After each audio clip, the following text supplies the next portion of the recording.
globally dominating also the media, and also here media in the Middle East on different aspects. Yesterday, we had our first session where we had Ukrainian experts talking or like giving us an insight about what is happening inside the country, what are Russian and Ukrainian relations with Middle Eastern country, and what may be the impact. Today, however, we are looking at another aspect that has been has had a negative impact on many people here. That is like the way how Western media have been covering the conflict in Ukraine, the war in Ukraine. Ahmed, can you please make sure that Moens can hear you? He can't hear us at the moment. Excuse me for this footnote.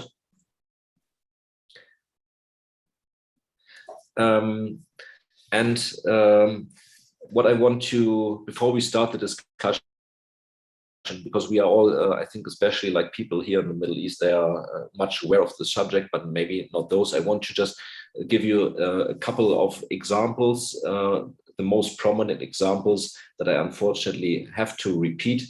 So I took I'm using like a video footage from the Middle East Eye that is a pretty good summary of some of the examples that occurred in Western media.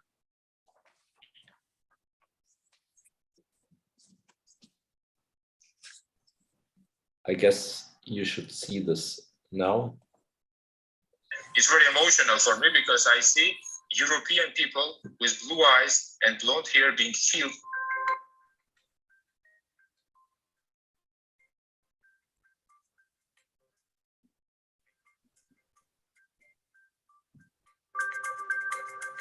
But this isn't a place, with all due respect, you know, like Iraq or Afghanistan, that has seen conflict raging for decades. You know, this is a relatively civilized, relatively European, I have to choose those words carefully too, city where you wouldn't expect that or hope that it's going to happen.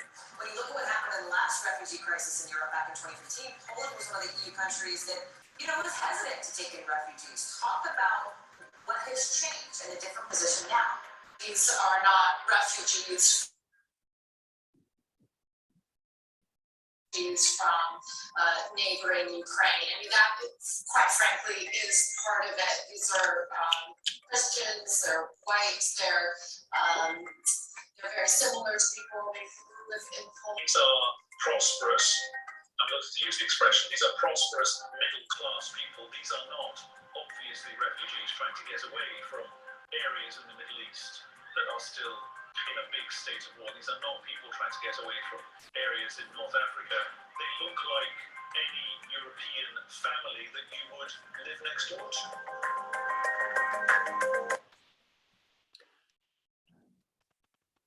So these are just a couple of examples, maybe the most prominent one that we need to talk about, because obviously this kind of coverage has is creating concerns about the way how Western media is covering this war, how it is making differences, outering people, especially from the Middle East.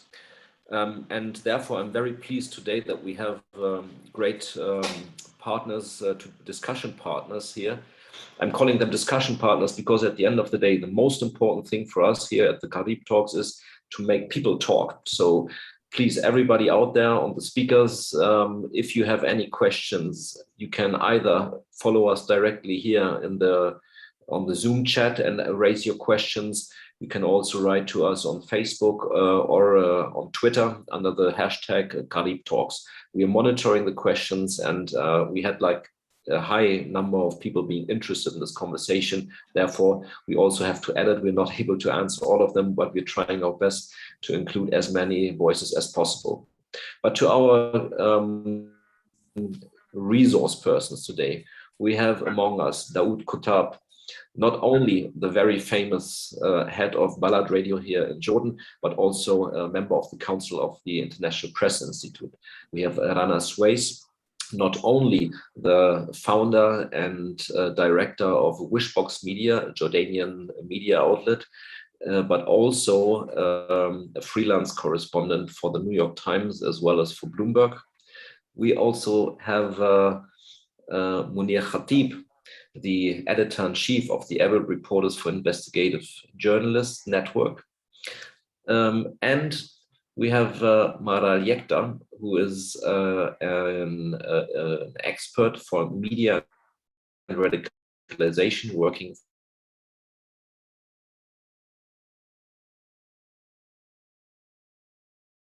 felt marginalization. And we also talk about, we also have to talk about media ethics, what this means. And therefore, I'm very pleased to have here Mogens Blicher-Bjerregaard, the head of the European Association for Journalists. Thank you very much. I mean, my first question is for especially, I mean, my first question goes out to you, Munir. When you see this kind of coverage, I mean, you're a very prominent media producer. You're also personally connected to media producers. What comes to your mind? What do you think? What do you feel about this? You're muted. Please unmute. Sorry for this. صباح الخير. صراحة يعني واقع الإعلام على الأخص بهاي الظروف اللي عم يمر فيها العالم مثير للاهتمام جدا، يعني مثير للاهتمام ومقلق. نحن بكل تجربتنا الصحفية كنا هيك عم نجرب نعزز مفاهيم النزاهة، مفاهيم الموضوعية، وكان عندنا هيك نوع من إنه النماذج الغربية بالإعلام هي النماذج المتطورة المتقدمة التي ممكن أن هيك تقدم صحافة جيدة.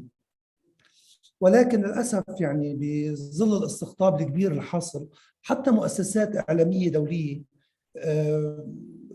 ما رح سميهم، بس حتى المؤسسات اللي هي وكالات أنباء اللي شغلتهم أكثر شيء هيك فيها نوع من الحيادية أو على الأقل ادعاء بالحيادية، بالتغطية الأخيرة اللي صارت قصة أوكرانيا وانعكاسها هيك على الأقل نحن كمتلقين عرب أو بالشرق الأوسط، كان فعلا في مشكلة.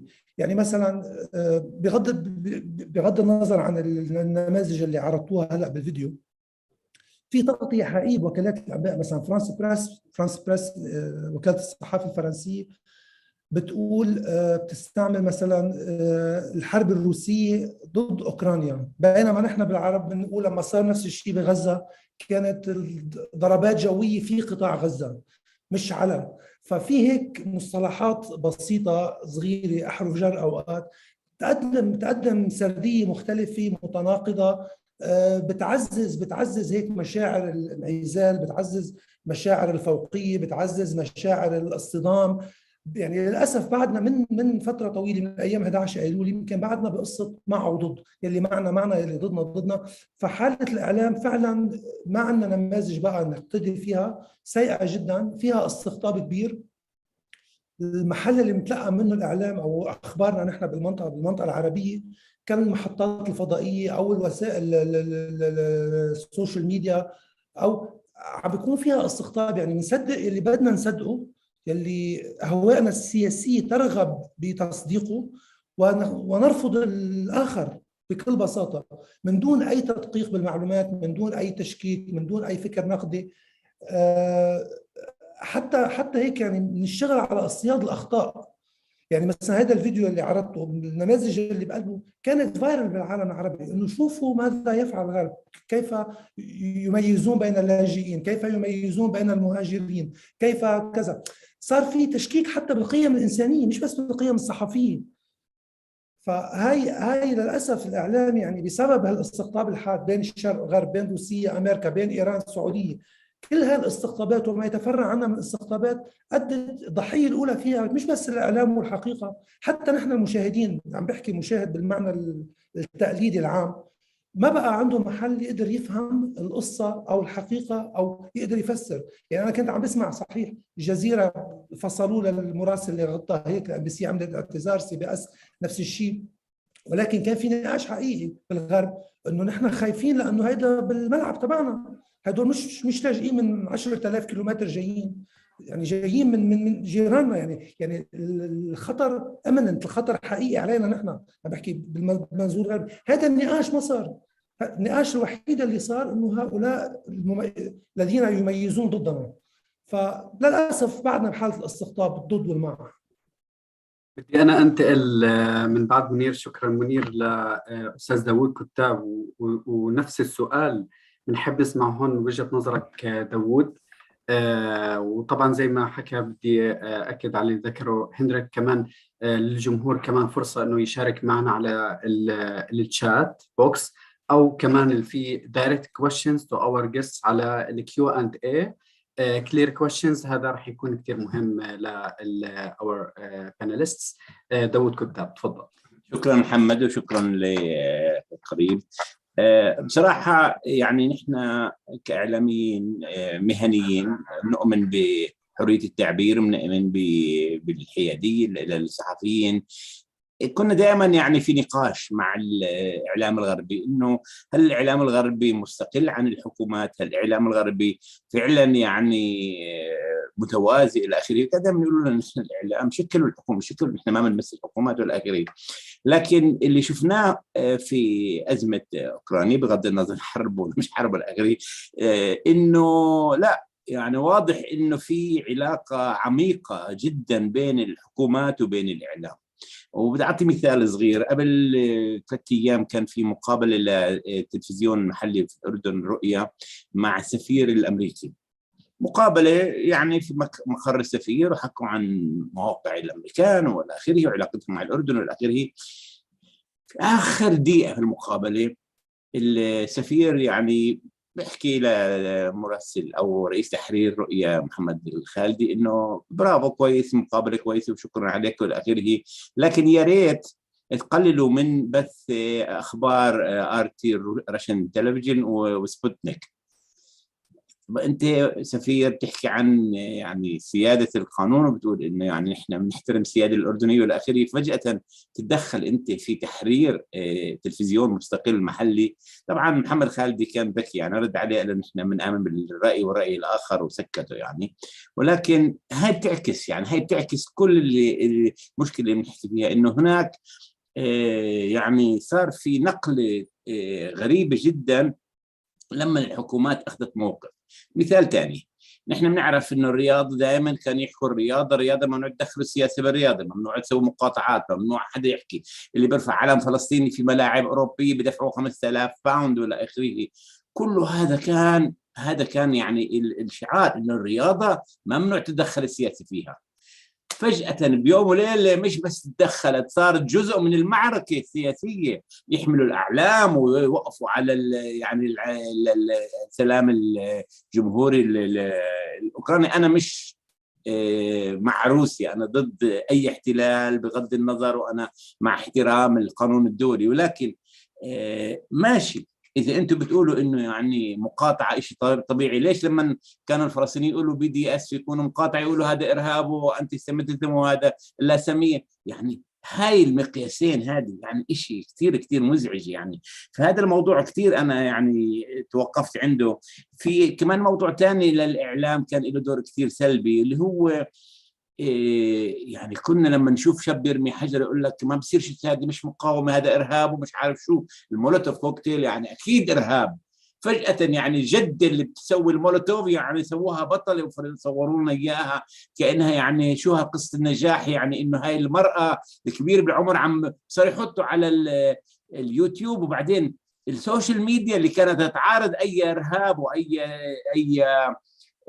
تحريض للعنف عم بيسمحوا لأي تحريض للعنف وفرجوا على السوشيال ميديا كيف تسوي المولوتوف، في حين لما الفلسطيني يحكي عن مقاومة كانوا يشطبوا الموقع كله. فهذا يعني أي واحد بيطلع على موضوع الإعلام والحكومات والحروب بقول لك يعني فعلا مش بس انه الحقيقه بتروح مع الحرب، يعني كمان يعني كثير اشياء الحياديه كلها. هلا اوكي انت بتقول انه هذه حرب غلط واحتلال غلط، ماشي الحال، بتسمح انه المقاطعه ماشي الحال، بتسمح انه نحن ندافع عن المقاومه ماشي الحال، بس يعني ما بصير تحطها بس لانه هدول الزرق وعليهم زرق وشقر، يعني يا في قانون دولي على الكل يا ما فيش. شكرا داود. وهي هي يعني اللي عم تتحدث عنه بشكل واضح على المعايير المزدوجة. Let me go to Rana Suez and ask her about the information came from Ukraine in Muslim media and even local media. Rana Suez, as a practitioner, as a journalist working in the field, what do you think based on your observation?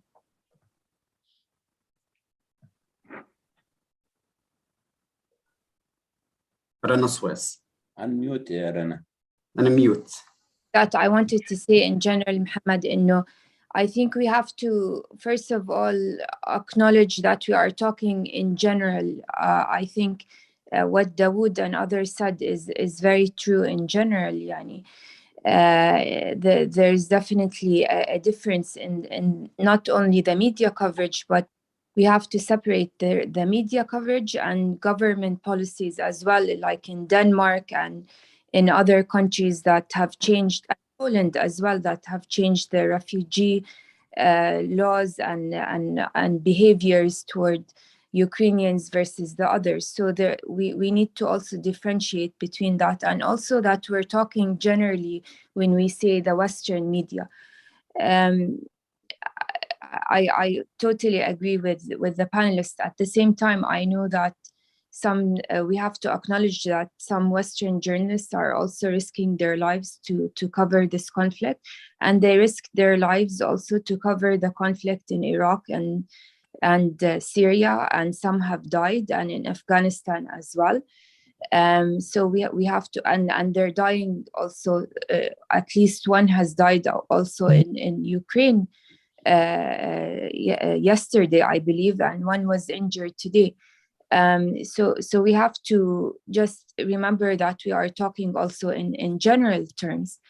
The other thing is, I totally agree that some of the wording among some media journalists, like they're so much like us, they're just like us. It really has a connotation, obviously, meaning that the audience should be more empathetic, and secondly, frankly, that they're not talking about Iraq or Syria or Afghanistan. This is what they say when they're like us. They're saying that war is common outside of Europe or America, but in this case, the Middle East in particular, this is where the wars happen. And to be honest, there's a truth in it, if we have to admit that the Middle East has been witnessing continuous conflict for the past 60 years or so. But again, the wording, of course, again, this shouldn't be happening here, or they're so much like us, somehow makes people in the Middle East or Africa or elsewhere somewhat inferior. So there's a casual racism there as well. I want to talk about a solution for this. I think the way that we can combat this kind of racism is for Western news agencies, especially the big media outlets, is to hire and diversify their newsrooms and hire more people who have different views of the world, including Arab journalists as well. I think we would see other perspectives. So I think diversifying newsrooms is one of the solutions to combating this. Thank you, Rana, especially for also differentiating between policies, reactions on the policy level, also, and the way how it is framed. I also believe that this is like a very relevant point to make, which also explains a bit the different standards. And you mentioned already Denmark as one of the countries that opened the borders recently to to people living in Ukraine, or who used to live in Ukraine. I think they changed it from Ukrainian citizens to people who live in Ukraine, meaning that the borders are open also to non-Ukrainians who used to be residents in Ukraine. The fact that you are the president of the European Federation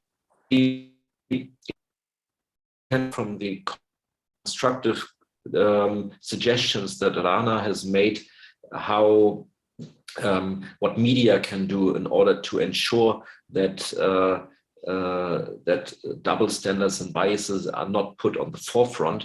What is your take on this? And from your point of view as a very experienced media maker and member of ethical councils and being very knowledgeable about media councils, media ethics, and ways on how to regulate media in this regard. What's your take on this? Thank you very much, and thank you very much for being invited for this this very important discussion. Just two introduction remarks, because you asked me directly questions about Denmark and what happens here. I actually spent a couple of weeks trying to make the change that you just mentioned, Henrik. It is not yet done, and it was actually our problem was that, and that's a near problem, that we have been so keen to help Belarusian journalists, and suddenly after they have been refugees outside Belarus, and then in Ukraine, and then get away from the second time, suddenly they were caught in a mechanism where you only open borders for Ukrainian citizens. So that's why we have been working very hard on making it non-discriminating the way that we should receive the Ukrainian citizens. But unfortunately, at this point, it has not happened. And I'm really sad that it hasn't happened yet, because we have really worked for this. This was not a journalistic work. It was more a sort of a political work to do this, because it was so important. Of course, also for journalists, and that's why I put my energy into it. What you mentioned here about Rana's Weiss, you mentioned that diversifying newsrooms. Actually, these days I am in a 2 days conference in the European Federation of Journalists, where we are talking about diversifying of newsrooms. We are talking about gender, and we also talk about more broadly to have the diversified approach to media, and it's a huge issue, and it is discussed in many newsrooms, and I think there's a lot of takeaway from this very appalling situation that we are into now, and there are discussions about how have we been treating other wars, and how is the war being treated now. And for sure, if you have a more diverse newsroom, you will also have more different approaches to the way that you are dealing with it. And so I think this is one of the keys, simply to have a more diversified newsroom. You are getting the point very clearly. It's right that there have been set things where now it's the war is in our backyard, so to speak, and there have been set racistic things that shouldn't have been set, and I think there will be a lot of self what do you call it, self mechanisms to discuss that, and it is already discussed.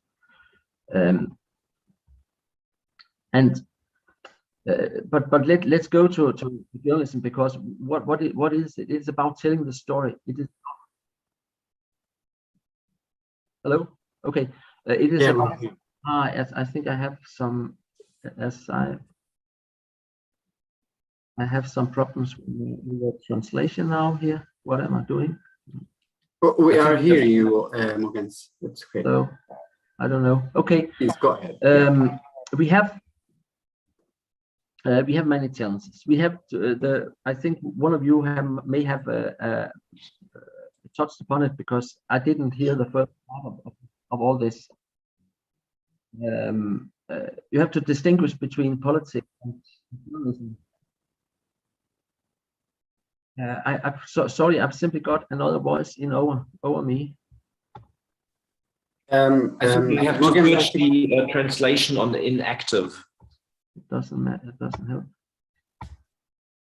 What happens now? Is that better? Can you hear me? Yeah, we are hearing Okay, you. I'll try like this then. You have to distinguish between politics and journalism. And because they have already, and they have, as I said, been a huge discussion about, have you got double standards looking at the war in Ukraine in a different way that we might did in Iraq, Syria, and Afghanistan. And the most visible part of it is the way refugees have been treated. How was the narrative created regarding refugees from Afghanistan?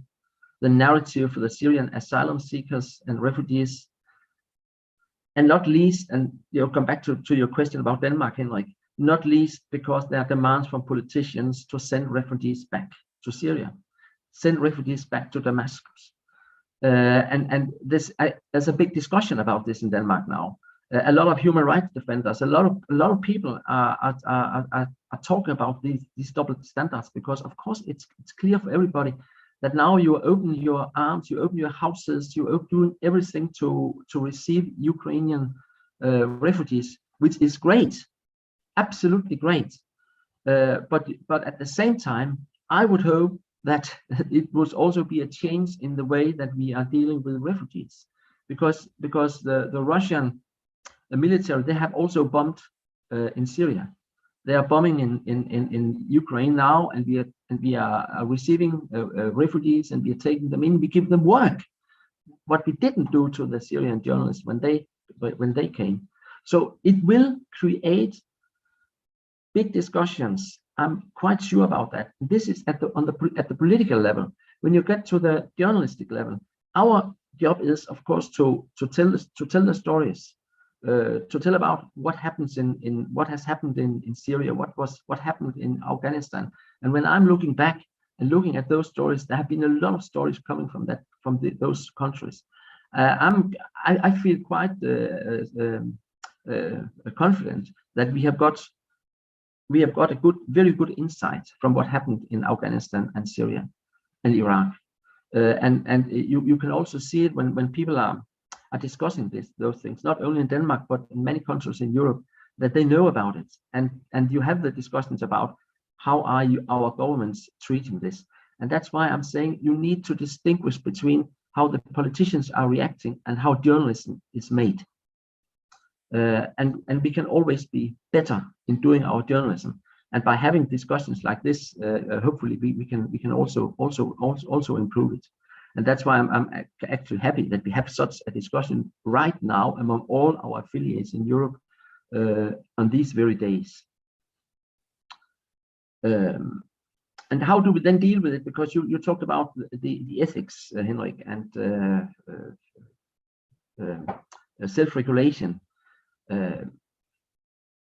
We have, in my view, we have 4 components that are keys when we are working as journalists. We have the self-regulation, including ethical standards. Then we talk about media literacy to fight disinformation. We need access to information, and then, not least, professional journalism.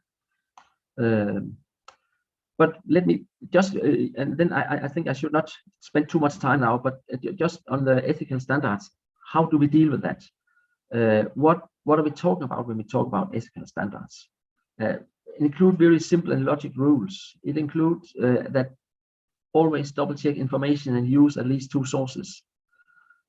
Don't just quote from social media or another media, fact check it.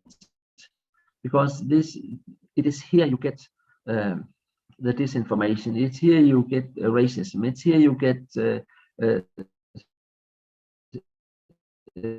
things that suddenly could come to a level where you cannot control it anymore. And in particular, when professional media are using wordings coming not screen checked. Distinguish between information and opinion. This is a very, very important topic. It's very important that you're able to distinguish between this is pure information, this is something everybody needs to know, this is an opinion somebody has. To make that very clear. Protect your sources. Remember differences between ordinary people and politicians, bosses. Ordinary people should be treated another way when you are a journalist than those who are in politics, those who are bosses of companies and so on. They know the game. ordinary people do not always know the game. Protect victims. And yeah. Thank you, Mons. And if media are not caring about this, then they are vulnerable for providing hate speech, providing lies, providing propaganda. So when you meet such media, be careful, and be careful not to turn your own media into the propaganda machine. And that's why we have those rules, those ethical standards. And for every single journalist, every single editor must justify that they follow those core principles of journalism, being accurate and being ethical.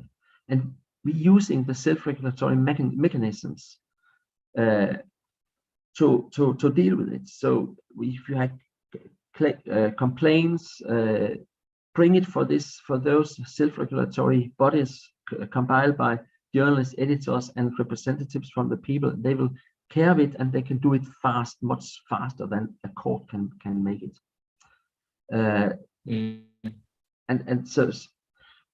And I think I don't need to mention the most harsh censorship that we have seen ever in Russia, when they voted for a new norm, 15 years in jail for telling the truth. This is really, it's just so appalling, and it has sent journalists to leave Russia now, because it is simply dangerous. We are getting into a very, very dangerous world now. And now you may say again, well, come on, now it's your guys in Europe having this situation. We've got it for, as you said, 60 years or more, and I know that. I'm well aware of that. Just to mention to you that now it is, of course, there is a difference when it's in your backyard or at another place. It doesn't justify journalists to behave differently, but you may also understand that when it happens just around the corner, and I think it counts journalists in all over the world. What happens just around the corner is more visible than what happens more far away. I hope I have given some ideas and thank you, Mons. Yes, absolutely. Going on here now, and absolutely. I'm very, very open for questions. This is the only way to move forward, to have the dialogue and good questions, and please be frank. Thank you, Mons. We have actually questions, so it's good that you're talking about it.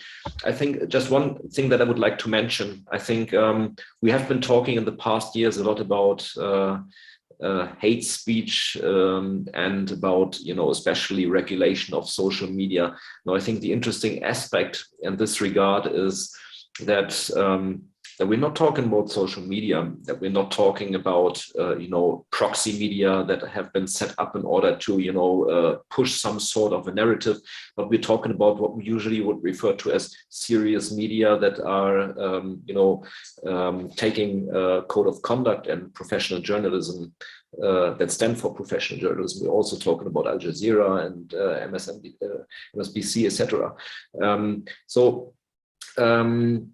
I'm happy to hear, and I think like by now, all of the journalists that are quoted, the ones that we quoted in our video in the very beginning, early, they have apologized, and they have tried to explain the context. But the damage is done, I believe. We saw it, and it created just the fact that we have today so many people interested in the session shows that there's a lot to say.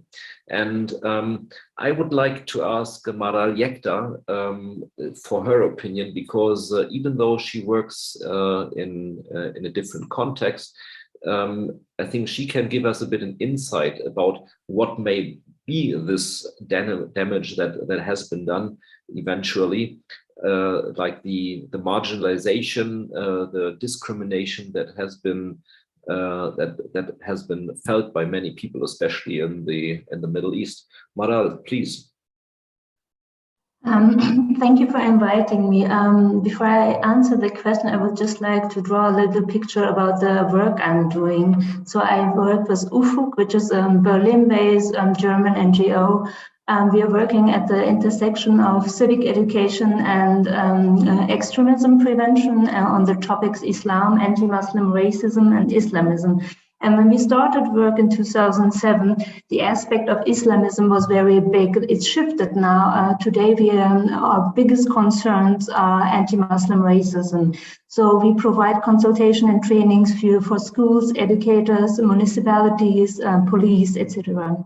And one of the biggest parts of our work is to monitor the public discourse on Islam and Muslims in Germany and in the broader sense in Europe, and to see how the mainstream media is reporting on Muslims and on Islam, and how Islamist and right-wing groups are picking up these narratives to reach their own goals.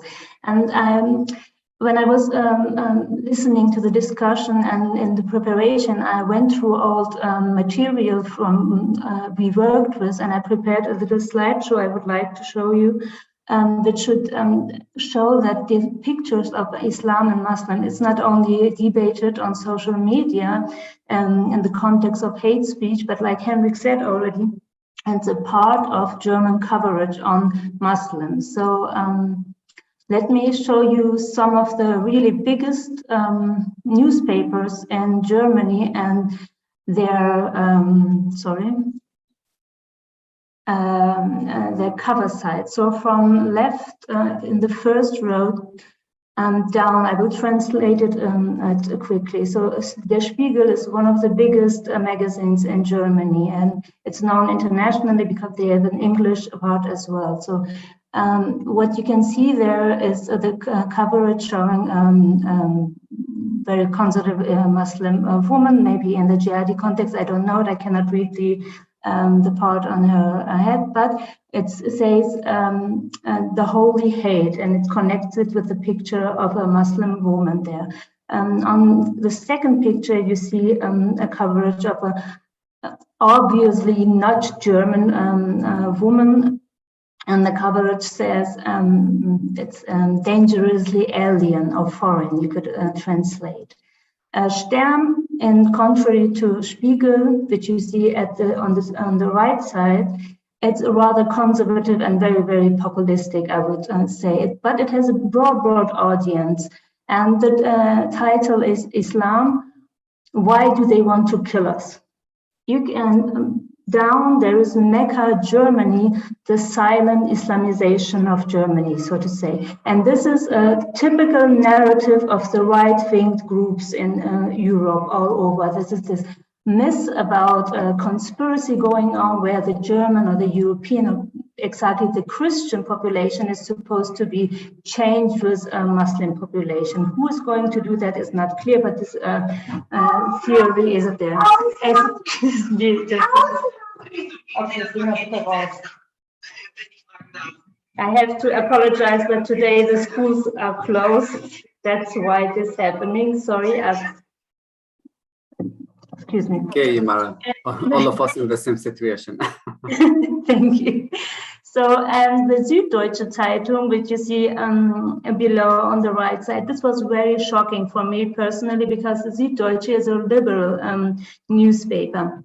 And this happened after the New Year Eve in Cologne in 2015, where some accidents happened, or some incidents with a Muslim migrant young man attacking German woman. And you see the black hand on white skin, which is very, very racist. They apologize after it as well, but it's there. So, but I have to mention that in the last years, there was from the government a lot of programs and a lot of budget towards anti-racist works, and a lot of programs which supported diversity in the media as well, and it works. So if you look at these four examples, for instance, you can see that it's changed. On the bottom, on the left side, you see the cover of Taz, which is a left-wing oriented media, showing Muslim migrant men. To be honest, you don't know if they are Muslim or not, but the title says, and this is our Islam, and it wants to show the diversity in Islamic practice and religion.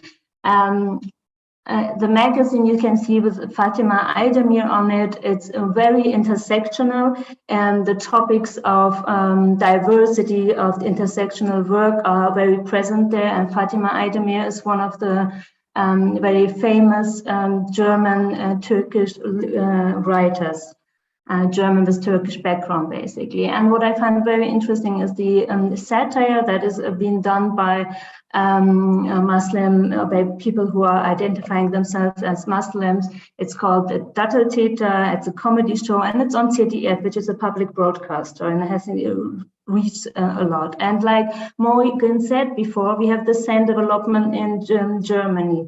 For instance, one of the biggest organizations we now have are the new German media makers, and they do monitor the media and give good examples, give expertise from people who are from a diverse background. So their newest article says that there is still in German media too few diverse people on the news in the evening, for instance, you can say that.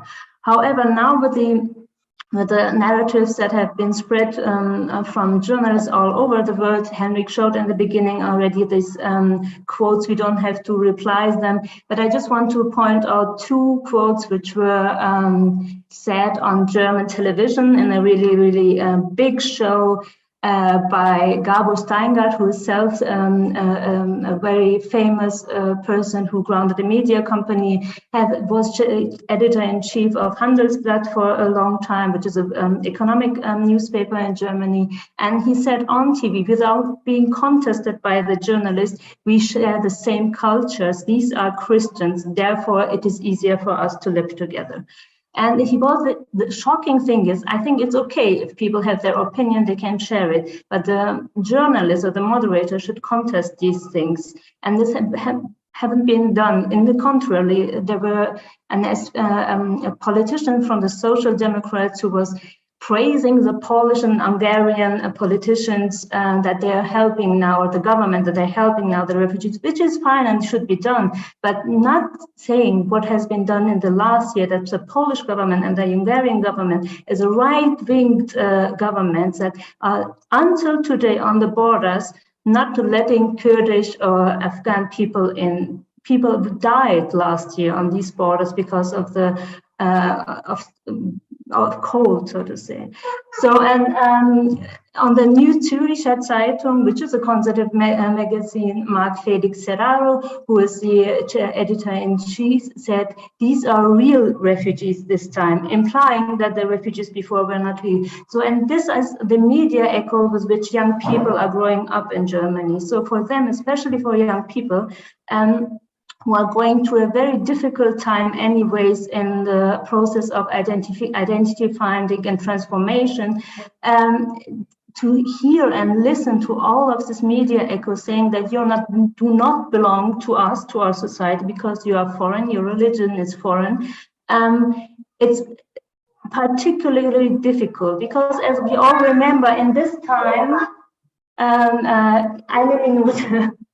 during this time, the questions like, who am I, what are my values, where do I belong, are very, very important for young people. So, and one of my tasks is to look into Islamist narratives, and we see that Islamists, and I have to say they were the first ones, besides the Trevor Noah, who picked up on the context. It's clear because the journalists need to fact check, need to find out if it's right or not. So, and Islamist media doesn't do that. So they took, these are just two examples. On the bottom, you can see this is the Bulgarian minister-president saying basically exactly what we heard.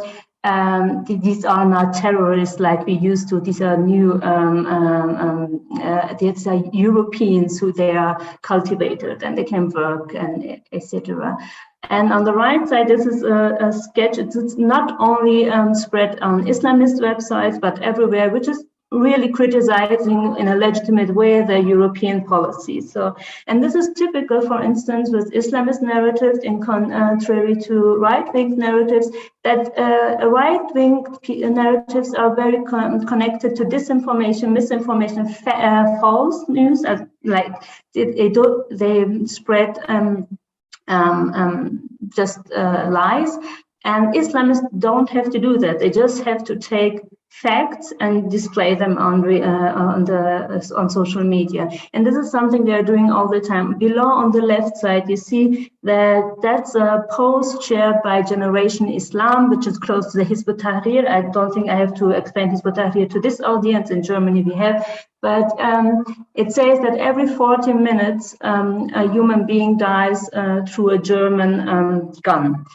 And this is actually a campaign from Terre des Hommes, which is an organization. They just took what Terre des Hommes is spreading and trying to raise awareness of the problems of the German export of guns, and using it for their own messages and manipulation techniques. So we know that for young people who turn towards Islamist groups, these experiencing and the observation of injustice and of war in Muslim majority countries is a big point. We saw it back in 2014-15 when we saw the ISIS narratives. The biggest one who got attention were those about injustice. So this is something that young people are very prone to. So if we as a society are not able to discuss these things as legitimate critique, which the foreign politics of Germany, the economic position of the export of weapons brings, then we are leaving these young people open to manipulation techniques of Islamists.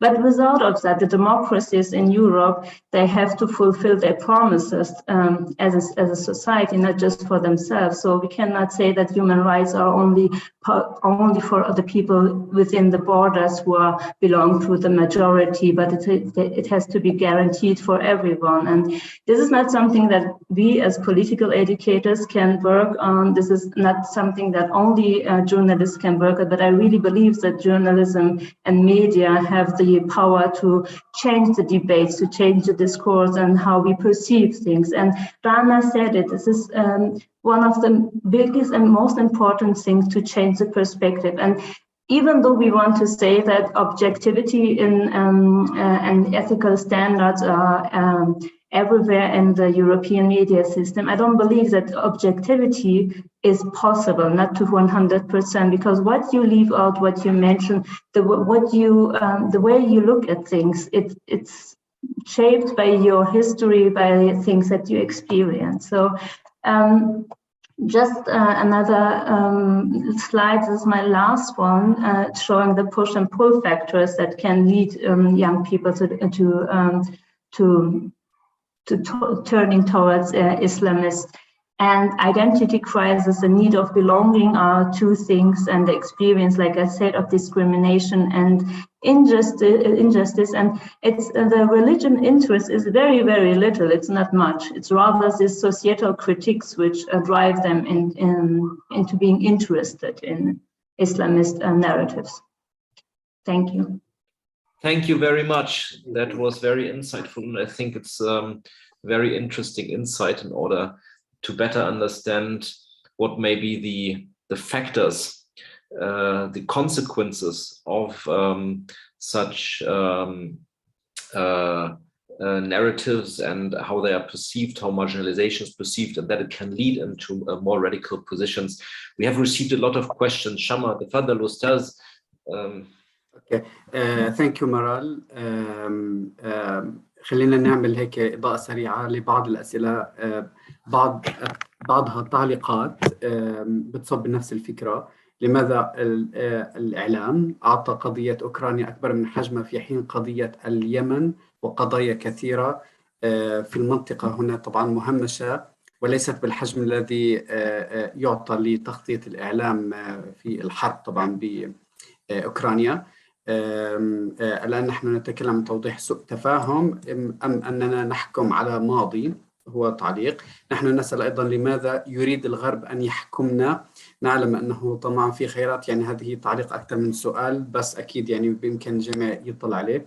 بس يمكن السؤال هو أجابوا عليه ضيوفنا المشاركين بهذه الغرفة الافتراضية، ولكن نحب نرجع لمنير الخطيب ونسأل ممكن منير، يمكن نحن حكينا أكثر إنه عم يعطى أكثر بالإعلام الغربي ممكن، بس بحب كمان بنفس الوقت نحن نعرف شو اللي عم بيصير بالإعلام العربي كمان بهذا الموضوع. يعني نحن بنعرف إنه قضايا الأساسية في المنطقة العربية، وزي ما ذكرت اليمن وفلسطين يعطى إليها ضوء، ولكن كيف يمكن أن نفهم السياق العام في إطار هذا النموذج اللي عم نشهده في أوكرانيا وروسيا؟ يعني جزء من التمييز الحاصل أنه المؤسسات الإعلامية الدولية عم تعطي وقت طويل جدا طبعا، وهذا وقت حق. يعني هلا المشكلة الحامية هي الحرب، ممكن تحول لحرب عالمية ثالثة، في خوف حقيقي، وفي خوف مش بس من انه الحرب تحول لشيء شامل، يعني من الاشياء اللي عم تستخدم فيها الحرب، في حكي عن اشياء كيماويه، بيولوجيه، اسلحه دمار شامل. فكل هاي الامور مفهوم انها تكون اولويه باجندات الاعلام، بس جزء يعني انا كصحفي بالشرق الاوسط، صحفي عربي، طبعا رح تكون اول شغله رح اقول انه في تمييز. يعني في قضيه اليمن 7 سنين 8 سنين، مئات الاف القتلى، عشرات الاف الاطفال، حالات مجاعه بفلسطين، بسوريا، المهاجرين كيف تعاملوا معهم باوروبا، كيف غرقوا بالبحر. كل هذه الامور يعني للاسف بتخلق بتعزز مشاعر العداوه، مشاعر الانقسام، المشاعر السلبيه في المنطقه.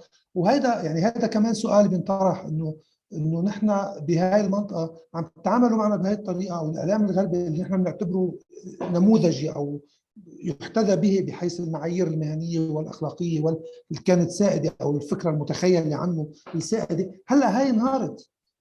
يعني حتى كمان كنت بدي اسال ماجنس سؤال، يعني احنا بالمنطقه العربيه عندنا مؤسسات اعلاميه التنظيميه وهيئات التنظيميه او التنظيم الذاتي لوسائل الاعلام اخلاقيا ومهنيا، هي اوريدي مؤسسات ضعيفه.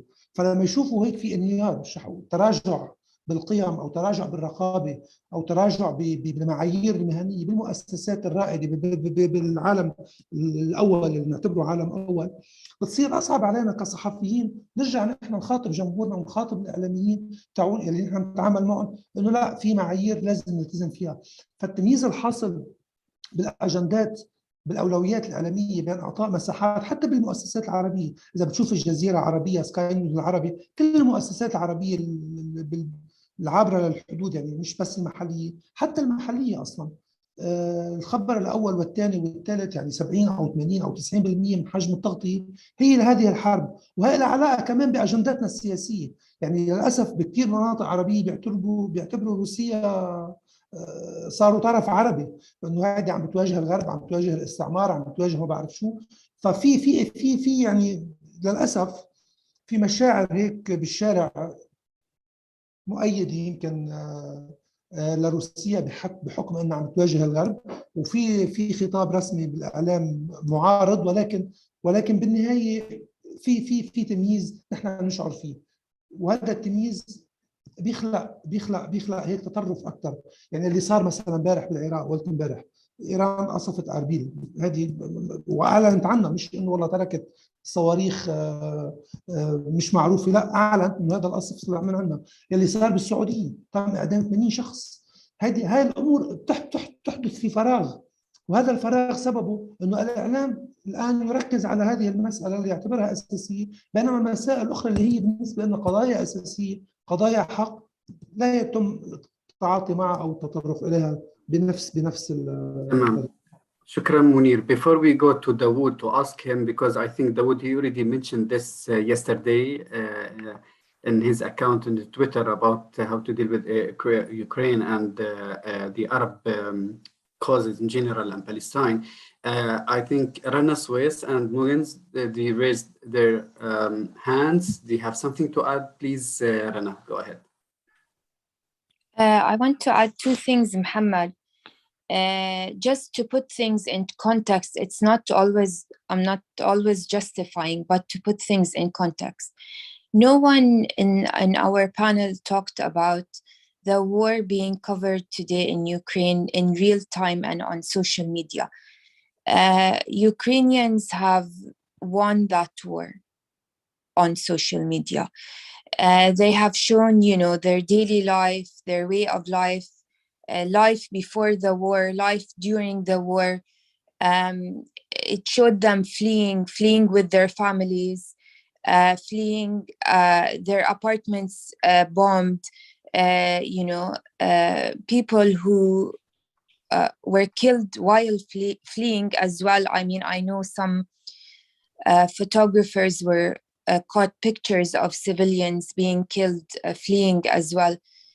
People really who seem to have been leading normal lives and who are civilians, their lives were shattered. So this side of the media struck a chord with audiences in the West. This was, people felt connected to the war.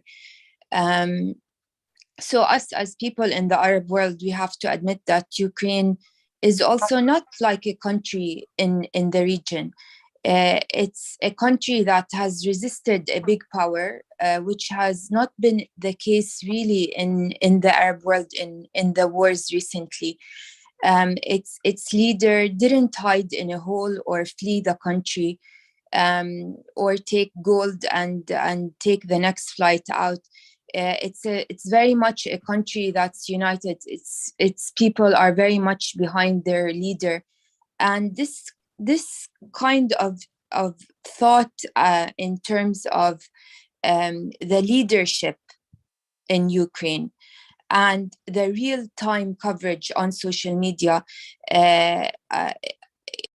of daily life, etc., is almost alien to us. We have to admit in the Arab world, but at the same time, it's extremely powerful. And when it comes to how Ukraine is being portrayed in the media, and in that sense, it's not the Middle East. The last thing I wanted to say is we also, as I'm speaking as an Arab and as people in the Arab world, we also have to ask ourselves how we are covering the war in Ukraine in the Arab world. Honestly, what I'm seeing is that we are covering it only from how is it going to impact us economically. I do not believe that we're covering it in terms of human toll. We're only caring about the economic impact on our countries in the region, whether it's the Jordanian media or others. So I think we have to just also take a moment and look within as well. And someone mentioned the war in Yemen. Well, how did the Arab world cover the war in Yemen? How much were people talking about the war in Yemen? I have a lot to say about that as well. And how much did we talk about Russian influence and invasion in Syria and what they have done in Syria as well, and the toll that has been taken on the civilians in Syria because of the Russian interference in Syria as well.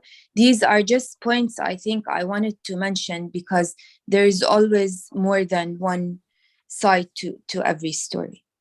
Thank you, Rana, for raising this. Please, Mogans, go ahead. Very difficult to come after this this speech from. What I wanted just to say in a very few words is when you talked about, have we forgotten what happened in Yemen? Have you forgotten what happened in other parts of the world? I mean, yes.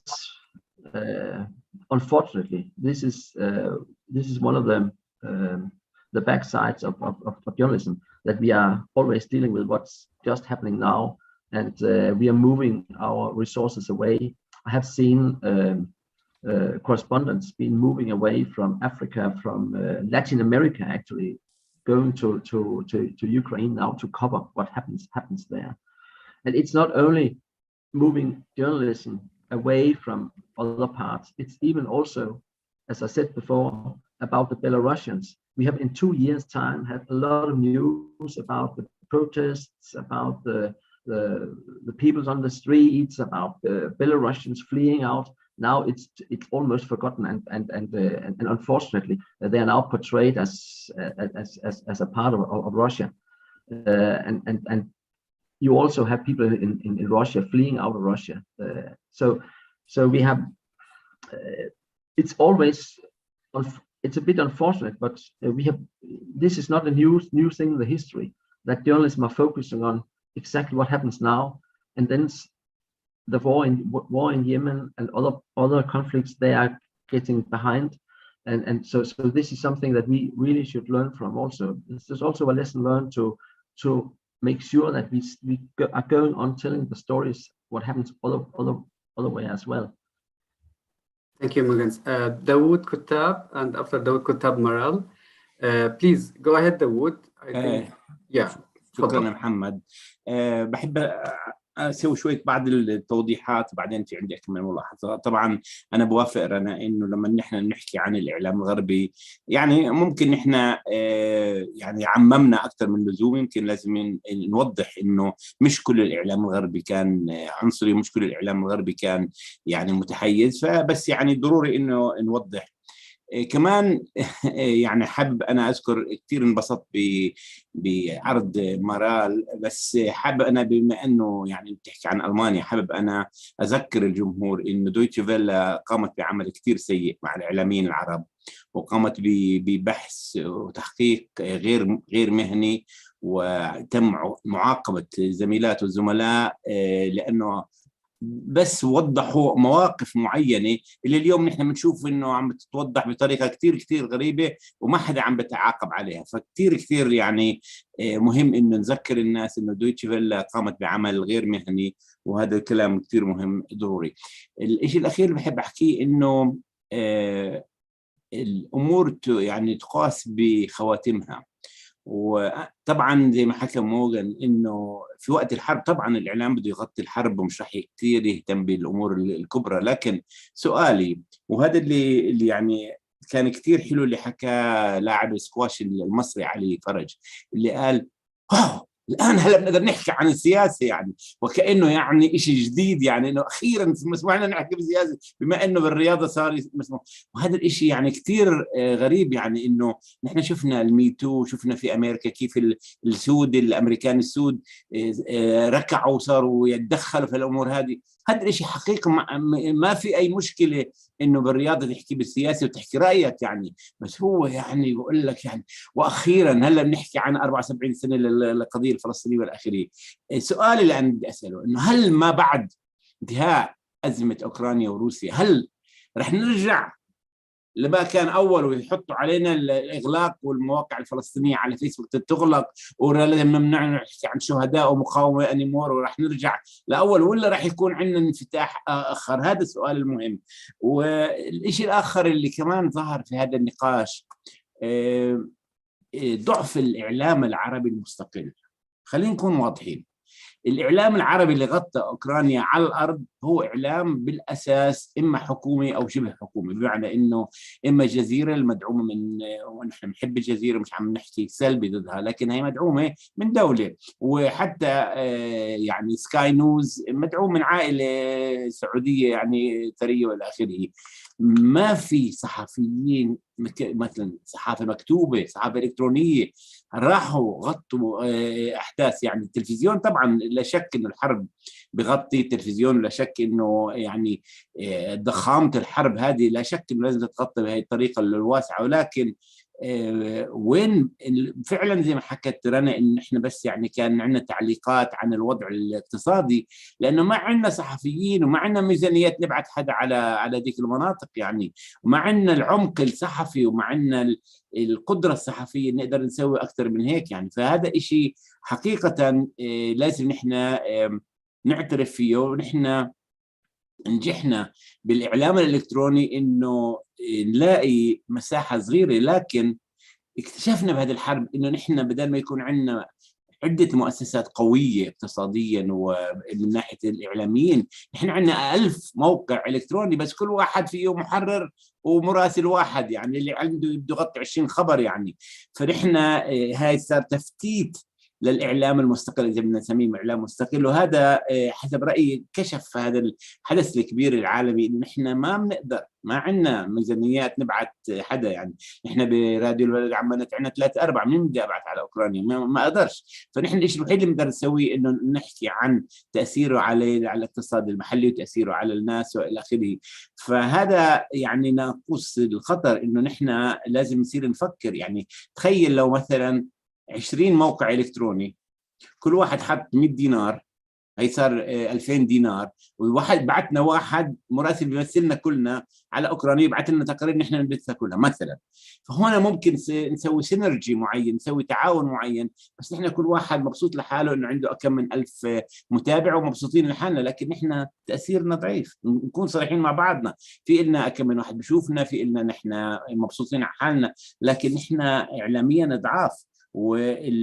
إشي زي اللي صار بتطلب نوع من التعاون بالموارد، نوع من انه نحن ندفع، انه نحن نبعث واحد يمثل زي ما قلت 20 موقع 20 مؤسسه اعلاميه، كل واحد بيستثمر فيه وبالمقابل كلنا بناخذ نفس التقرير ونبثه، لانه مش راح يكون في موضوع خلافي. يعني موضوع الاوكراني اللي بده يروح هناك يغطي مثلا الطلاب الاردنيين والعرب والى اخره، ممكن يغطيهم بطريقه كثير احسن من اللي عم نسويه حاليا. نعم، شكرا داود. ويمكن هي ملاحظة عن الإعلام المستقل وتحدي التعامل مع كل القضايا العالمية ومقدرات المؤسسات وكل هاي الإشكاليات اللي بتواجهها حتى الوسائل الإعلام في المنطقة العربية من قيود على حرية الرأي والتعبير. بدي أنتقل لمرال. I think Maral, you have something to add, but before that you already received one question from our colleague Hassan Hisham. He asked you about the Arab journalists in the Middle East. They're still learning from their experiences in the war and the conflict zones, and in the same time they're still facing like discriminations and bias and so on. What about the other side, the European journalists? Why they don't do the same thing actually? I'm not sure that I got Hassan's points clear in this point exactly, but please go ahead. Sorry, was this a question for me or for the whole panel? Yeah, exactly. This is a question to you. It's something like to compare between the journalists in this region and the journalists in Europe, exactly based on your presentation and this insight and this background you already presented before. How they do with it. And I wanted to get back to this as well, because Morgan mentioned the media logic and the difficulties with having enough staff on each topic, which is important. But it's also important to see that, for instance, we heard from schools and from young people that in their private world, in the social media, these topics are so present. They're all over the place. They read about it, about them. And to be honest about the ongoing struggles in Palestine and in Kurdistan. And for instance, now many young people are disturbed because the financial and the military help Ukraine is getting, Bosnia didn't get. So this is a debate which is ongoing today, for instance. So if you have this ongoing debate on social media and it's not covered neither in school nor in the classic media, this is an irritation. In the best case, the young people think the teachers, the journalists, they are not they're not on the top of the game. In the worst case, they think that their lives doesn't matter as much as the lives of white European people.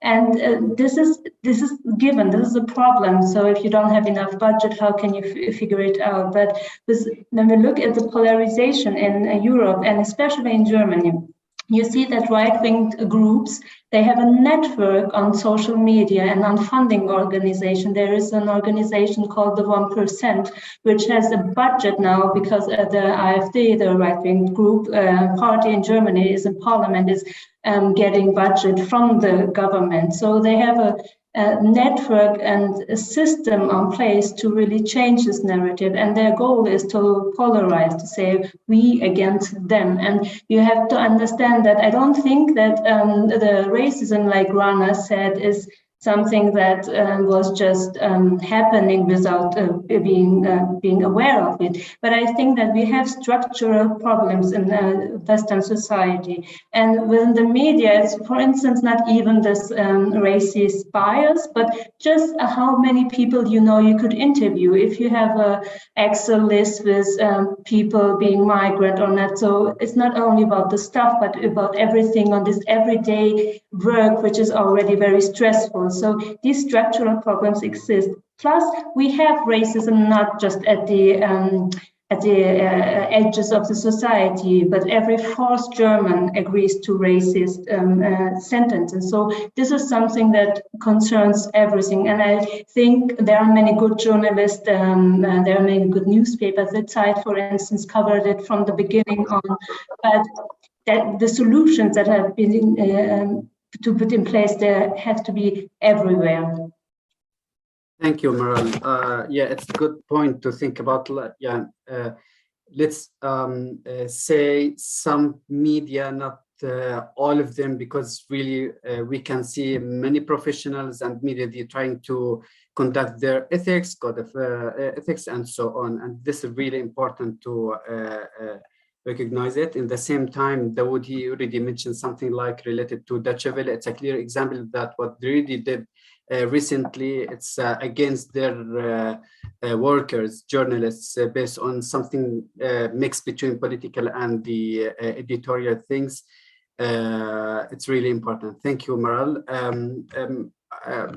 زميلتنا هبة عبيدات, I think our colleague هبة عبيدات, she will join us with her question, I believe. تفضلي هبة عبيدات.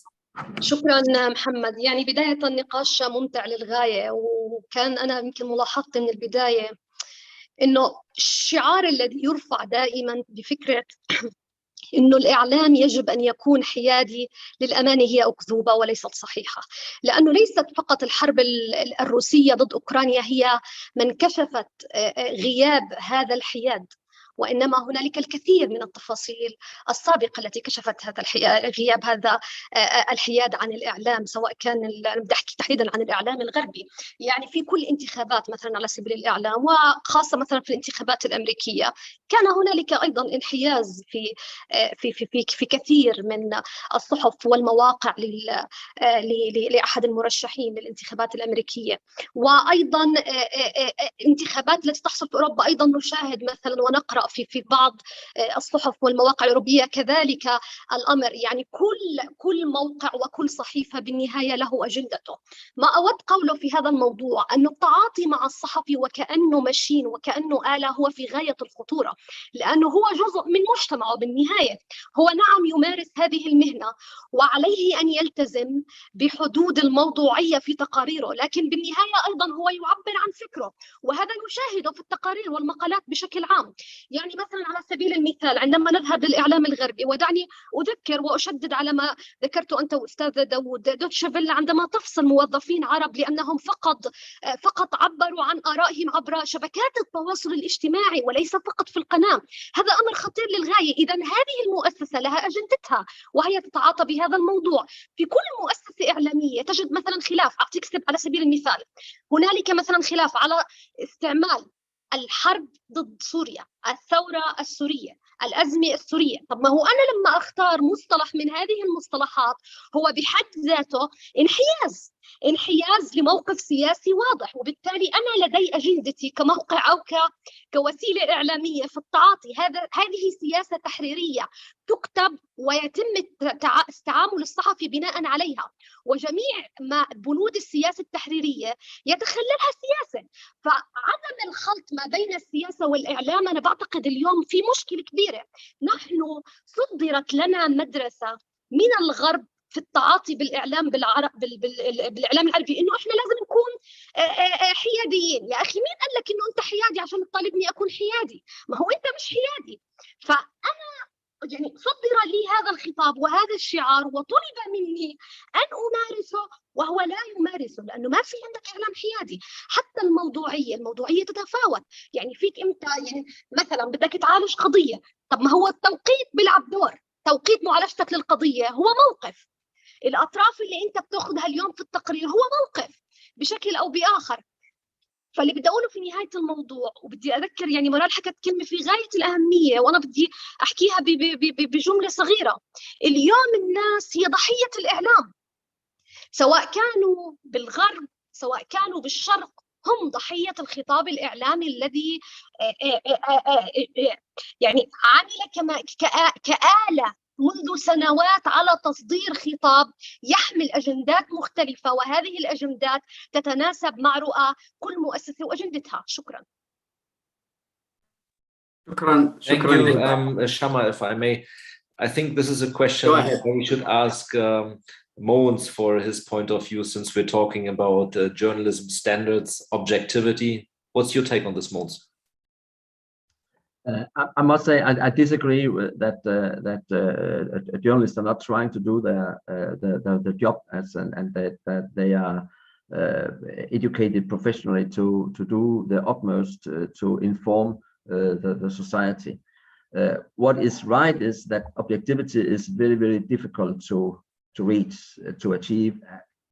Absolutely accurate objectivity is of course difficult. I think we are all human beings. Journalists are also human beings, but there is a difference between being objective and being neutral.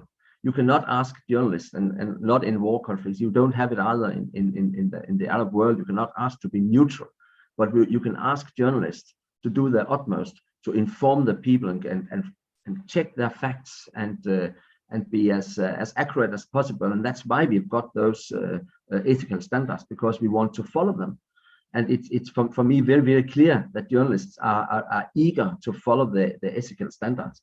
And we have those discussions constantly, and they are also in the newsrooms constantly. What I also want to add here was Maral said about reaching out to new networks in the social media. And you are absolutely right that that it's important for both in the journalistic education, for the newsrooms to get the knowledge about what happens in the social media. Rana Weiss totally explained it very, very clearly on what happens in Ukraine just now. It's important to learn about and know about the reality, and then use it in the right way in the professional media. That's what I mean when you are using news, you're using resources from social media. It's so extremely important to fact check that, as well as to fact check everything else. But of course, you must be aligned with what happens in the society and not being seen as somebody from the past. It's very important to know what happens there and to deal with it.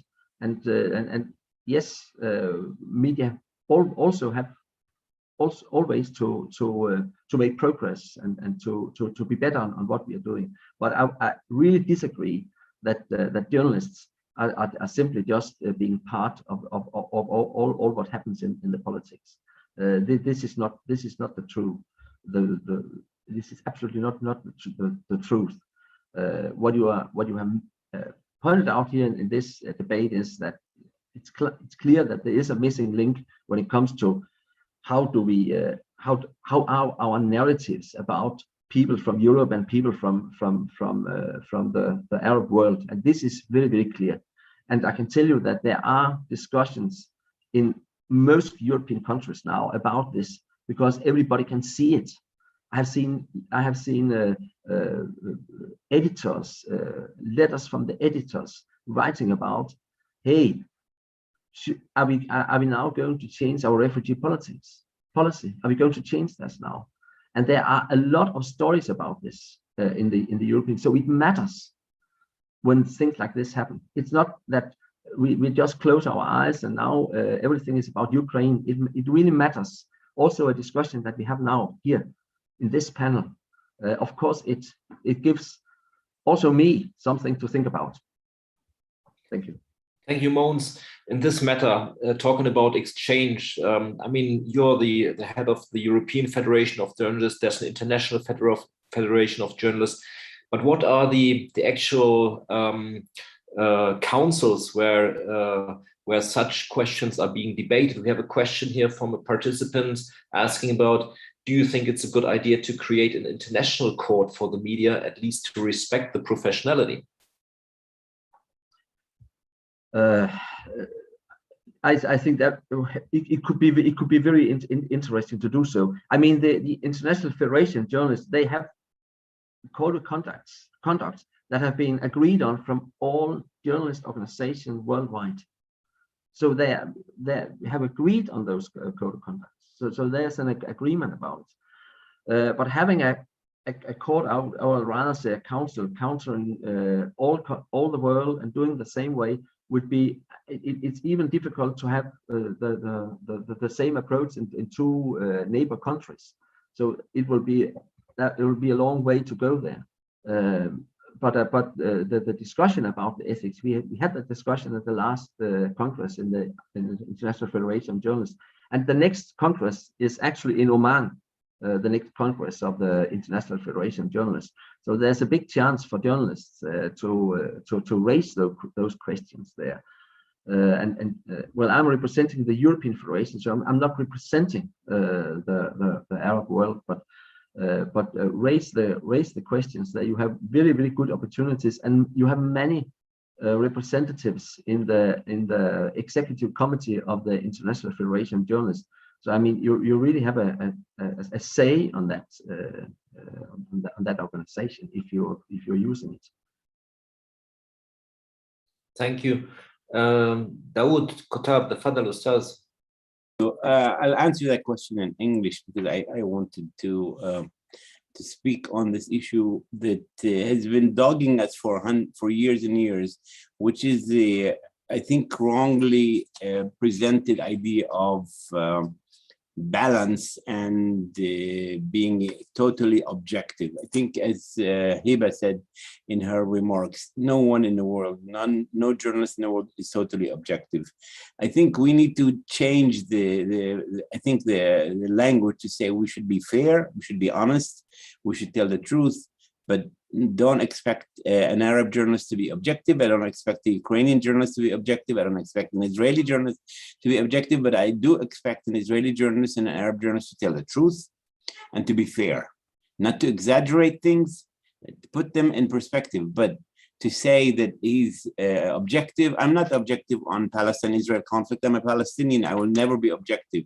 Just like I don't expect Barak Raviv to be objective, but I will be fair and honest. I will not tell the lies. I will not tell the not truth.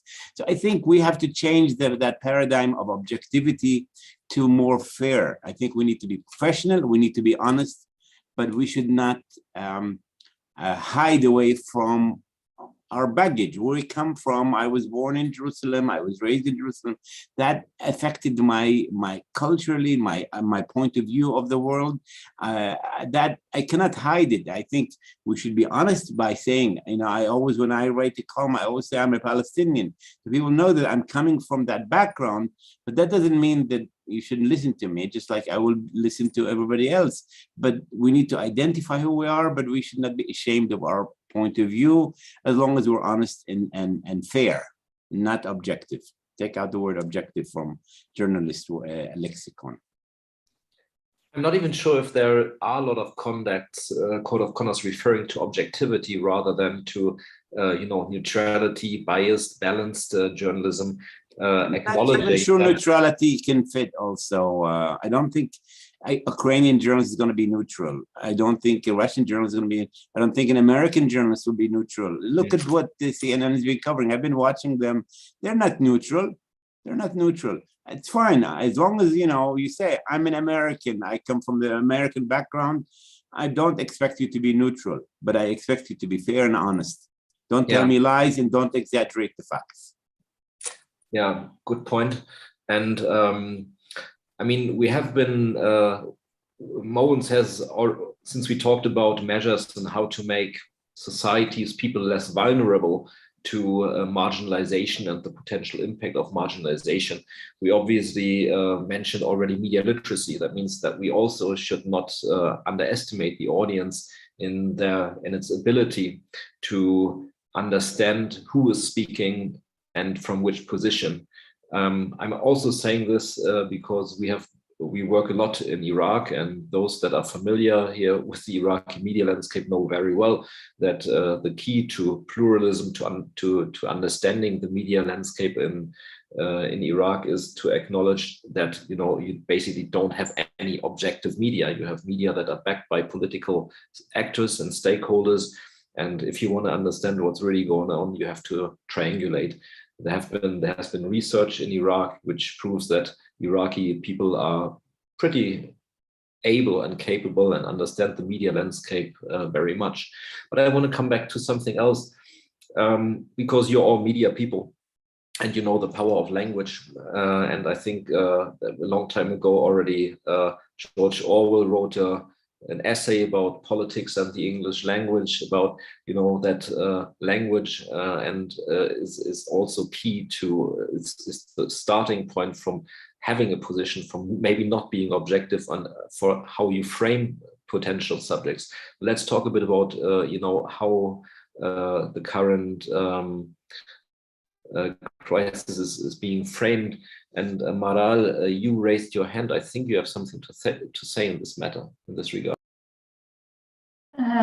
Sorry, I didn't get the last question. I raised my hand because I wanted to answer to the question of Hiba, I think, and I would totally agree with Morgan saying that I don't agree that all journalists have an agenda. I can understand that there are logics like attention logic, which some media houses attend to. So if you want to have attention, you need to have catchy, frightening news. But I also agree to Dawood Kutab to say that total objectivity is a myth, more or less.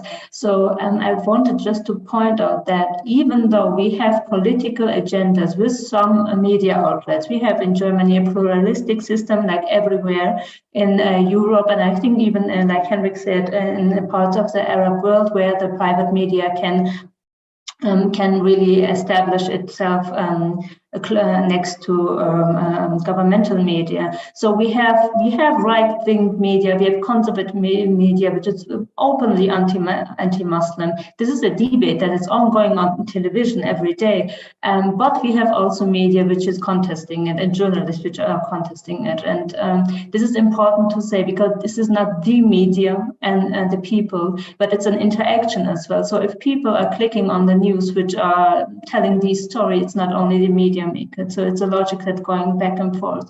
And it is important to say that there is not something like a monolithic media or a monolithic state in democratic countries yet. I hope it will stay like this forever. So there are different parties with different agendas, and interest groups have their own media, and there is independent media. And this is important. This is something that we have to make young people also aware of, because this is a narrative that Islamists are spreading. This is the media, this is the West, leaving out, like Rana said herself, that this is not the West against the Middle East. These are certain power, certain people in power positions that are collaborating on these together. And this is also important to say. But like I said, there are legitimate critics which need to be handled with in the Western world, and there are some aspects that the journalists need to better in. But I didn't get your question, Henrik. Thank you, Maral. Let's go to Rana Suez and ask her Jafar a question. We aren't the most well-known media outlets, such as the BBC, offering, he's suggesting something that why, like BBC or other international media, offering free internships to Arabic new journalists, new generation of journalists, focusing on professionalism and independence from influence, something like this. Rana Suez, go ahead.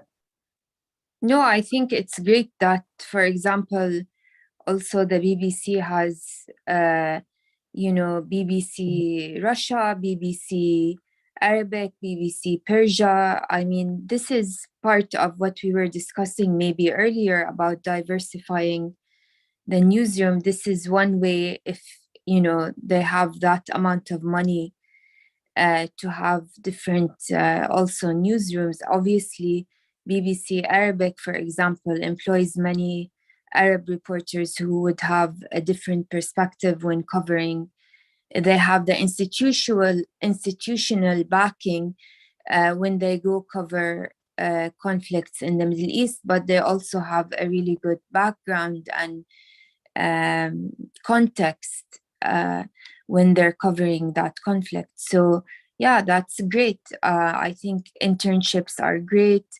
I think looking at independent international media organizations today, like Bellingcat and others, that provide also a deeper way of coverage as well. I think we haven't talked about independent small media that are emerging also in the West that are doing amazing work, like Bellingcat and others. And in the Arab world, of course, as well, we have these small entities as well that are doing investigations and other work that is really great. And we need these small institutions to have also the financial backing to be able to do the work that Dawood was saying in Ukraine and other countries as well, from their point of view. Thank you, Rana. Just one remark here, because we are obviously also a media support organization working here in the region with the aim to support media and journalists. I just want to make it very clear that for us, the approach is based on the inclusion of the partners here on the ground. We're not coming up with ready-made standards or so, but our aim is to, and I'm the only white European working here in the office, and sorry for talking so much in this context, but I just want to make, I just don't think that if we come up with ready-made standards that are being applied in some Western media and Western media context, that we're going to have like a very big success over here. That has been tried a lot. But what counts is really to acknowledge the differences and the different contexts of media, freedom of expression, press freedom in all its aspects, practice, education, censorship, regulatory context, the legal frameworks, etc. Let's move to منير خطيب. يعني أريج، شبكة أريج يعني هي تقدم دائما فرص للصحفيين العرب في المنطقة، وعبر أيضا تقريبا مع بروفيشنالز ومن العالم أجمع. يعني كيف ممكن احنا نفهم أريج هون؟ هي التجربة تجمع كل هاي التجارب يعني، وتحاول كمان يكون في تأثير بصورة أو بأخرى على الخطاب الإعلامي العالمي، وليس بدناش نصنفه حتى غربي بهذا الإطار. بأريج نحن بندعم هيك المناخ الصحفي العام، بنركز على الصحافة الاستقصائية. إن 15 سنة كان أستاذ داوود من المؤسسين الأساسيين للشبكة، بس مؤخرا نحن يعني بغض النظر عن التدريبات اللي بنعملها على الصحافة الاستقصائية اللي بنعتبرها هي من أرقى أنواع الصحافة وفيها جهد توثيقي عالي جدا بأعلى المعايير، دربنا تقريبا فوق ال 4000 أو 4500 زميل على هاي التقنيات. بس أخيرا لنا سنة ونص عم نشتغل على تعزيز هيك عقلية تدقيق المعلومات وجعلها جزء أساسي من العمل الصحفي. وهذا الشيء عم نتعاون مع قريب على أنه نعمل مبادرات، نجمع مبادرات بالمنطقة العربية لها علاقة بتدقيق المعلومات، وهي عم نحاول عبر أنه نعيد ثقة الجمهور. يعني إحنا كعرب كمستهلكين للمواد الإعلامية للأسف مستهلكين سيئين، يعني سهل ناخذ الأكاذيب والأضاليل ونروجها ونعيد إنتاجها ونعيد تسويقها ونعيد توزيعها. فهلأ شبكة أريج عبر الشبكة العربية لتدقيق المعلومات عم بتحاول أنها تعيد الثقة بهذه المادة الصحفية العربية الناضجة المشغولة بعناية المدققة المحققة، عبر التشبيك بين شبكات تدقيق المعلومات، بين مدققي الحقائق، تدريبهم. مثل ما حكيت هلا زميلتنا رنا عم تحكي عن بلينكات، عم نجيب خبراء من اهم مؤسسات التدقيق يشتغلوا معنا، يدربوا الصحفيين العرب مدققي الحقائق من كل الدول العربيه على انتاج مادي يصعب على السلطات التشكيك فيها. يعني هلا السلطات بعالمنا العربي للاسف صارت كمان ذكيه بافقادنا المصداقيه، يعني عم تقول هدول الصحفيين هدول مضللين مزورين كذابين حتى احيانا. فنحن يعني بنسعى مع قريب ومع مدقق الشبكه العربيه لتدقيق المعلومات ان نعيد الثقه بالاعلام العربي. شكرا منير. اسمحوا لي كمان ناخذ مشاركه من رئيس التحرير موقع المنصه العراقيه الاستاذه خلود العميري. تفضل استاذه خلود. شكرا جزيلا محمد. أنا بصراحة عندي نقطتين على مسألة العنصرية بالإعلام والحديث عن العنصرية بالإعلام وإدخال الصحفي لمواقفه الشخصية. يعني عندنا بالعراق مثلا في عندنا نقطتين هي اللي تحدد المواضيع اللي تطلع، هل هي متحيزة أم غير متحيزة، هل هي فيها نفس عنصري، فيها نفس متحيز، أم أنه حيادية. النقطتين هذه هي الأولى التمويل، لأنه الجهة اللي تمول وسيلة الإعلام طبعا تتحكم بالمواد اللي تنشر عليها، فبالتأكيد لما تكون مثلا وسيلة إعلام ممولة من الدولة لا يمكن تناول أي قضية ضد الدولة. لما تكون ممولة من حزب معين لا يمكن أن تتناول قضية ضد هذا الحزب، وعادة ما أنه تستنفر للدفاع عن هذا الحزب. حتى وسائل الإعلام المستقلة بشكل عام، يعني احنا كمنصة مثلا وسيلة إعلام مستقلة، لكن أنا النقطة الأخرى اللي هي أنه أنا خارج مسألة التمويل، احنا خارج التمويل السياسي، لكن عندي مشكلة تتعلق بالميول الخاصة بالمراسلين نفسهم. يعني الصحفي نفسه اللي موجود بالمدن، الناس اللي تشتغل عندي على السوشيال ميديا. يعني أنا بالذات قبل ساعة واحدة بس بعثت رسالة للبنت اللي تشتغل على السوشيال ميديا، طلبت منها تصحيح على خبر. الخبر يقول وزير التربية يستنكر الاعتداء الآثم على مدرسة. فاتصلت عليها قلت لها شيلي كلمة الآثم، لأنه الصحفية بهالطريقة اللي تشتغل على السوشيال ميديا إما أنه هي تكاسلت وتنزلت بيان نازل من وزارة التربية فتكاسلت أنه تحرره بطريقة يكون محايد، وبالتالي نزل الموضوع الاعتداء الآثم، أو أنه هي أساساً توجهاتها مع هالموضوع فبذلك تنزل المادة كما هي. صار عندنا حالات أيضاً، مثلاً واحدة من الزميلات اللي تشتغل على الانستغرام محررة دائما تنزل بدلاً ما تكتب المتظاهرين أو المحتجين تكتب الثوار. فأكثر من مرة أنبهها أنه إحنا ما نستخدم مصطلح ثوار، هم محتجين. فتقول بس هم ثوار ثائرين على الوضع. أي نعم هم ثائرين على الوضع لكن هم محتجين. فتصير عندي كثير مشاكل بسبب توجهات الصحفي أو الصحفية اللي إذا يشتغل ويانا، رغم أنه إحنا مثلا جهة مستقلة.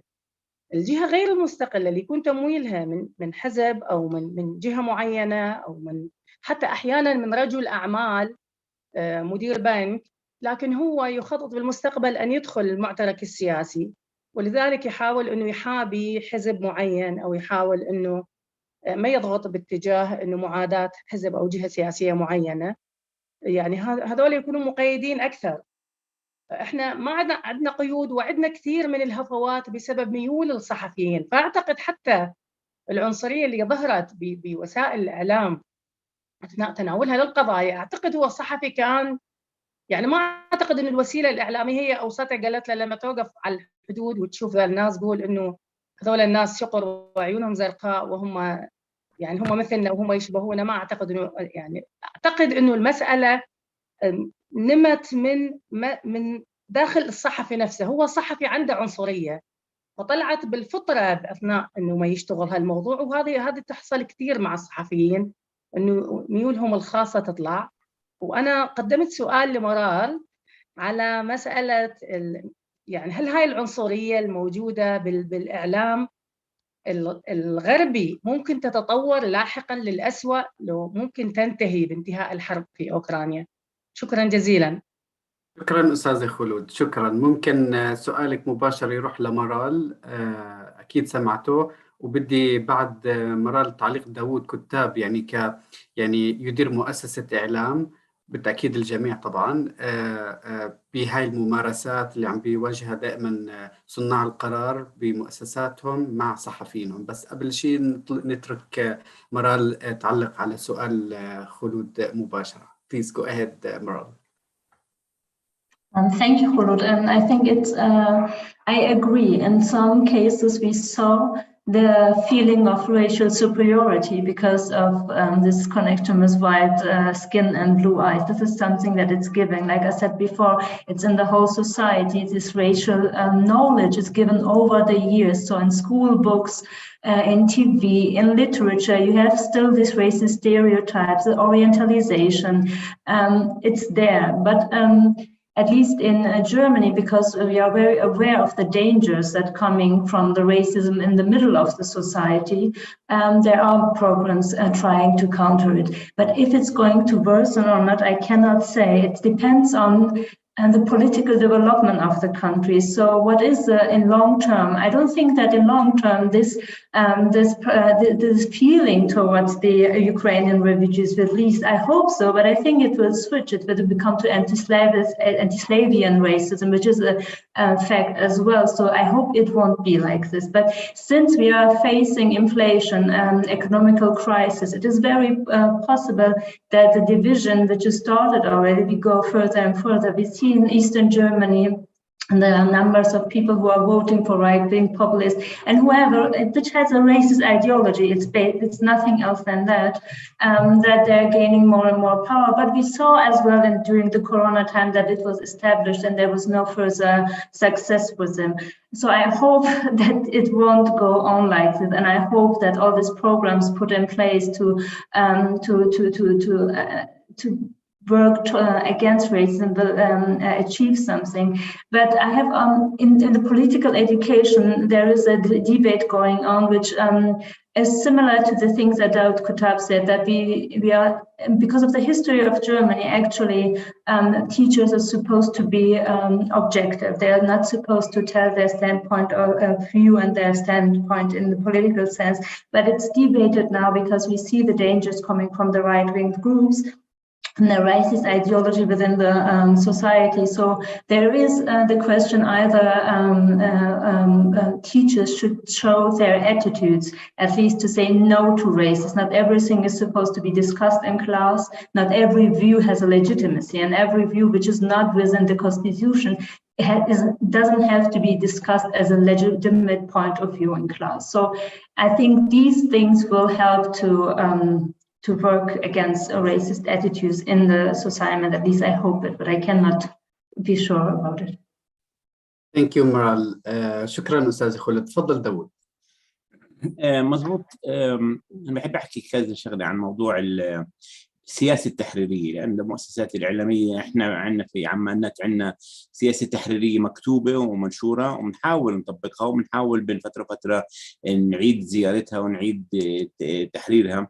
بس شغلة كتير مهمة في موضوع السياسة التحريرية هي العبارات. هل نحن نستخدم عبارة إرهابي ولا شهيد؟ نستخدم مقاوم ولا يعني مقاتل ولا إلى آخره؟ وهنا برجع بقول إنه في بعض الأحيان العملية فعلا فيها إرهاب ما فيش عليه خلاف، في أحيانا في خلاف. يعني إحنا بالنسبة لنا المدام الإسرائيلي أي واحد حتى بضرب يعني بيطلق الرصاص على جندي يعتبر إرهابي، معنى نحن بالنسبة للفلسطينيين كل واحد بيطلق رصاص على إسرائيلي هو شهيد. هلا في احيانا تقدر تقول هذا مش شهيد، يعني هذا حادث سير والى اخره، فنحن مش بالضروره يعني نستخدم العباره بصوره واسعه. ففي احيانا الظرف المحلي والمستمعين لك والسياسه التحريريه هي اللي بتحدد السياسه تبعتك. نحن مؤخرا دخلنا في مشروع بالتعاون مع صحفيين بلا حدود اللي هو مبادرة الصحافة، مصداقية الصحافة Journalism Trust Initiative، وجاوبنا حوالي 100 سؤال وعم بيصير في تحقيق، وفي النهاية رح يكون في نوع من الشهادة على المصداقية، وهذا إشي جديد. يعني لازم يصير في عندنا كمان اهتمام نحن كصحفيين في مصداقيتنا. أنا بعتبر المصداقية هي أهم كثير من أي شيء متعلق بالموضوعية والبالانس والى آخره، إنه الناس بتصدقك وبتآمن فيك. يعني أنا مثلا معجب في النرويج والسويد، عندهم كل سنة بيسووا استفتاء أي مؤسسة بتثق فيها أكثر شيء، ودائما بيطلع الإذاعة النرويجية هي أكثر شيء بثقوا فيها، يعني أكثر من الحكومة وأكثر من البرلمان وأكثر من الرؤساء. فهذا إشي حلو إنه يكون الناس تثق في مؤسسة زي مؤسسة إعلامية، لأنه غالبا نحن المؤسسات الإعلامية عندنا ما الناس بتثقش فيها، لأنه المستوى المهني ضعيف، المستوى التغطية مش قوي، والمصداقية بتكون متأثرة. فأنا برجع بقول موضوع صناعة القرار في المؤسسات الإعلامية هي عملية متحركة. يعني طبعا في أسس مبدئية صحفية، نحن كثير بنركز على إنه نحن ما بدنا الصحفيين يسووا رقابة ذاتية، نحن معنيين إنه يحكوا بصدق وبنفس الوقت يعطوا وجهات النظر المختلفة.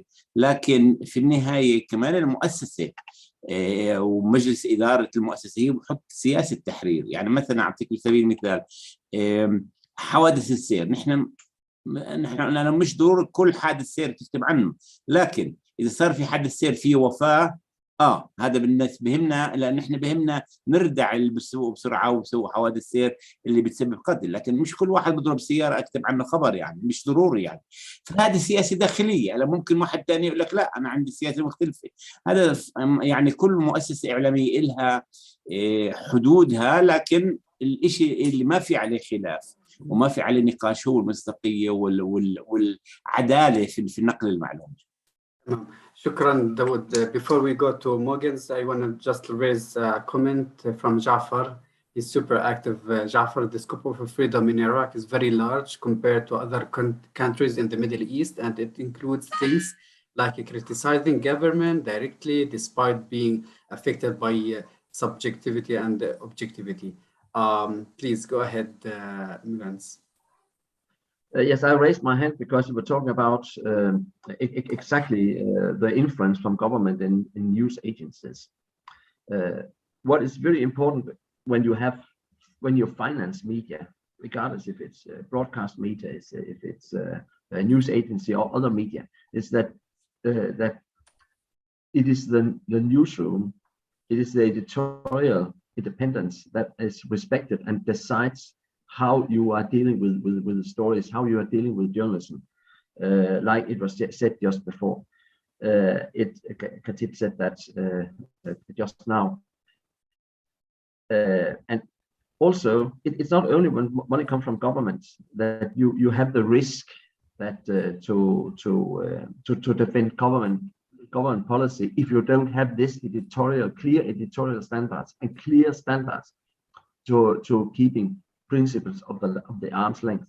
It also happens when private companies are owning media and are funding media. Also there, it's so important that newsrooms, that the editorial independence is respected. So regardless where the money is coming from, it must be respected. And this is the problem in several countries, that it is difficult to keep this and keep the principle of arm's length. I'm not talking about different continents here. I'm simply talking about it in general. So that was just my comment too, because I think it's important keeping principle of arm's length regardless where you are funded. And then about censorship. About what words are you using? How are you dealing with this? And it should here you should follow the code of conduct you got in the newsroom and that you have agreed on in the country where you're working. It should not be something decided but anybody else, because then you risk to go to the slippery slope and you end up where Russia has ended now, that you are not allowed to use the W word. This is the worst case story you can end up to.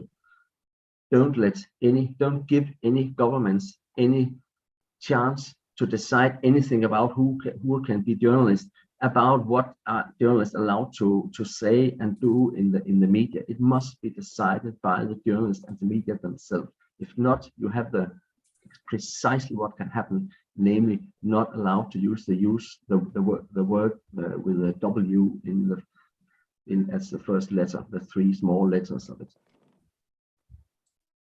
Thank you. Thank you, Mogens. We're almost at the end of today's round, and I think it became even though we started with examples from Ukraine, at the end of the day we continued talking more and more about standards, about the coverage itself within media outlets, showing that obviously a lot of responsibility goes to the media producers themselves, how they cover it, and to the extent to which they respect standards that are basically non-negotiable. The standards are there. If you develop code of conducts all over the world, I would say, with professional journalists, you would come to the same results. So there's a lot of responsibility in implementing them. And I mean, for instance, since we have media producers here at the table, Dawood and Rana and Munir, imagine you have an ongoing war in Yemen. You have you have a East Jerusalem settlement dispute. You have a war in Ukraine. You have also in Africa, most likely an ongoing war in the Tigray region. You have many wars. Imagine tomorrow you would have to make a headline. Which conflict would you choose? And I mean, it's a rhetoric question, obviously, just to say that, it is up to media producers to also say what is the headline, what is on page 3. And therefore, I think it is not something where we can refer to standards that are like responsible for how you make your headline and how do you respond to the interest of the audience. At the end of the day, our program is also called Qarib because the audience, the people, the citizens should be in the center, and the headline should reflect their personal interests, their concerns, also their daily lives. And therefore, I think like the complexity of the issue became pretty clear today, that even though we talk about headlines that and standards, they are also driven by the context where they are written to, meaning that it is that, yes, international media, they're not shy to refer to their own standards, but the way how the headlines are made, how the priorities are set, are also related to the context. And this context, I think that is something that became also clear, can be racist, and that can be like a breeding ground that paves the way for this. But I want to give the final word to you, dear contributors today. Dawood, please. Thank you so much. وشكرا كثير على الاستماع على مدة ساعتين لهي الندوة. نحن كثير سعداء إنه كان في نقاش موضوعي ونقاش جميل، نقاش عميق، نقاش جاد. ما في حدا عنده جواب سحري، ما في حدا عنده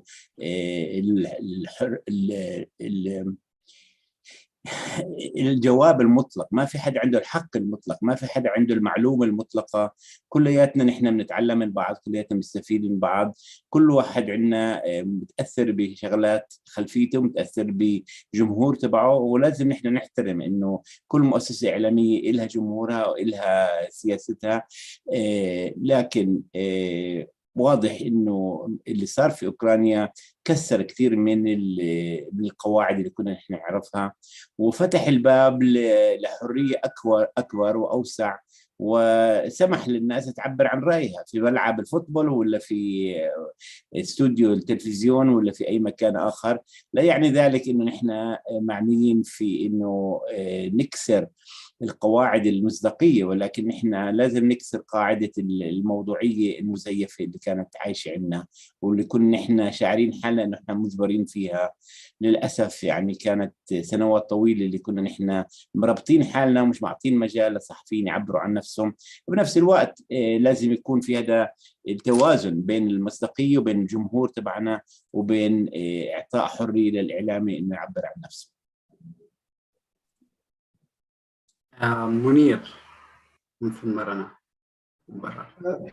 ما في شك يعني الحدث الأوكراني هو أهم حدث أول شيء بتداعياته العربية، يعني التدخل الروسي بسوريا،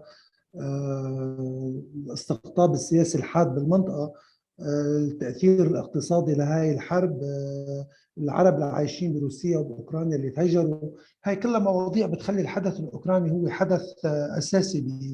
يعني عم جاوب على هنريك إنه شو بتحط الهيدلاين، يعني ابسولوت اوكرانيا هي الحدث طبعا بتداعياتها العربيه، ولكن هذا لا يغيب ما يجري في فلسطين، ولا يغيب ما يجري في العراق، ولا يغيب الوضع المأساوي الاقتصادي في لبنان، ولا يغيب الحرب في اليمن. كل هذه لا تغيب. بس الشيء اللي صار هلا بالحرب الاوكرانيه مثل ما قال الاستاذ داوود مضبوط، انه هيك فتحت هوامش اكبر للكلام وللتعبير وللحريات، ولكن كمان محل ما فتحت استهلاك اكبر للاخبار هيك المضلله والمزيفه. يعني انا مثلا انا شخصيا انا صحافي محترف، وفي كثير اخبار شفتها على السوشيال ميديا وتاثرت فيها، ولما عملنا لها مراجعه طلعت كذب، بس اثرنا فيها.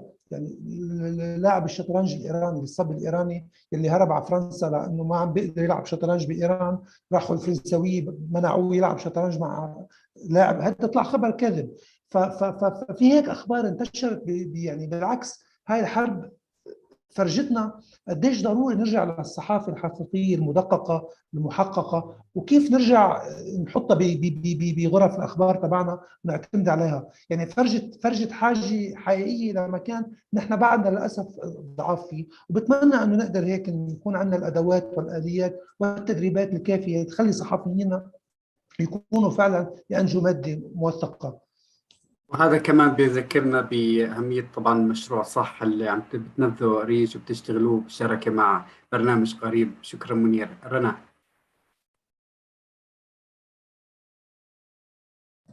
أنميوت رنا. سوري، كنت عم بحكي أكيد محمد رح يكون هناك في دراسات كتير إعلامية عن تغطية الحرب في أوكرانيا من مختلف الوسائل الإعلامية الغربية والعربية أيضاً، وكيف صارت التغطية وإيش الأخطاء وإيش يعني هذا إشي عم نشوفه من نواحي وزوايا مختلفة كمان، من السوشيال ميديا، من الإعلام الرسمي، من الإعلام الحكومي، الإعلام الروسي، الإعلام العربي. ف يعني لساتنا إحنا في يعني بداية الطريق بتغطية الحرب في أوكرانيا وتبعاتها كمان. رنا. مرال.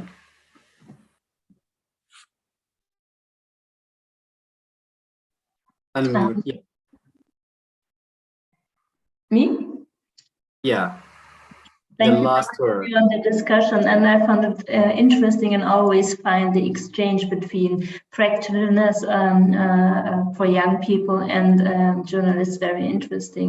We didn't get to talk about the situation that the White House is now training TikTok influencers to cover Russian propaganda and work towards it. And we didn't speak about Facebook allowing pictures of Nazi symbols on Ukrainian helmets, and what this effects can have on young people everywhere. So there is a lot still to keep talking about, and the need of journalists and media education for young people is important because they are the readers and media consumption of tomorrow. So thank you for having me here, and hope to Thank talk. you, Mara. Thank you, Mara. Morgan, please.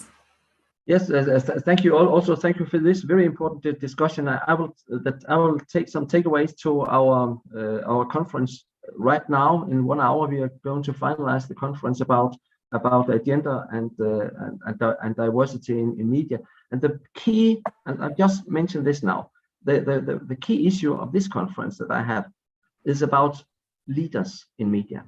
And if we really want to change stereotypes, if we want to make all those changes, we also need a diversified leadership in media. It's a long way to go just to have gender equality among leaders and all sort of diversity among leaders in the media.